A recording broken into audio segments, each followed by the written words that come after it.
An alpha particle experiences a force of 3.84 into 10 to the power minus 14 Newton. When it moves perpendicular to magnetic field of 0.2 Weber per meter square, then speed of alpha particle is.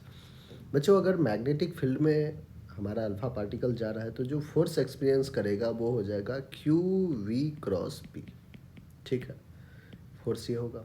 Magnitude of force की अगर बात करें तो Q we cross we को हम we B sine theta लिखते हैं, है ना, क्रॉस प्रोडक्ट.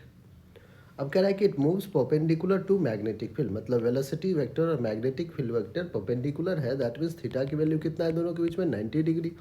तो फोर्स जो होगा मैक्सिमम होगा और वो होगा कितना, q v B sine 90 will be 1. ठीक है. अब क्यू अल्फा पार्टिकल है. अल्फा क्या होता है, हीलियम के न्यूक्लियस को कहते हैं. He2 plus that is 2 electron. Electron 1.6 into 10 to the power minus 19 coulomb. एक इलेक्ट्रॉन पे इतना चार्ज. वी हमसे पूछा गया है. बी मैग्नेटिक फील्ड दे रखा है बच्चों 0.2 weber upon metre square.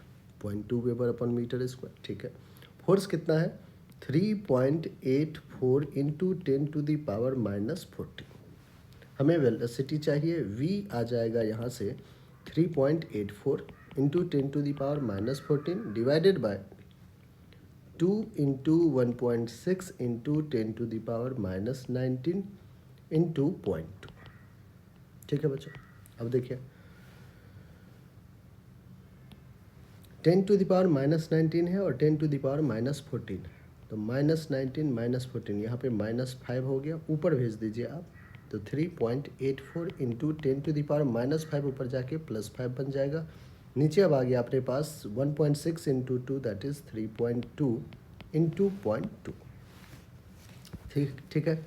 3.84 into 10 to the power 5 divided by 3.2 into 0.2. तो एक बार बच्चों अपन क्या कर लेते हैं, 3.2 को मल्टीप्लाई कर लेते हैं 0.2 के साथ, 0.64. ठीक है. अब कैलकुलेशन कर रहे हैं अपन. 3.84 को डिवाइड करना है 0.64 से इंटू 10 टू द पावर 5.